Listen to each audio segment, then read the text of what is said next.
प्रणम्य शिरसा देवम् गौरीपुत्रम् विनायकम् भक्तावासं स्मरेन्नित्यम् आयुः कामार्थसिद्धये प्रथमम् वक्रतुण्डम् च एकदन्तम् द्वितीयकम् तृतीयम् कृष्णपिङ्गाक्षम् गजवक्त्रम् चतुर्थकम्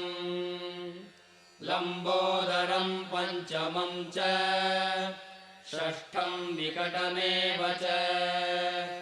सप्तमम् विघ्नराजम्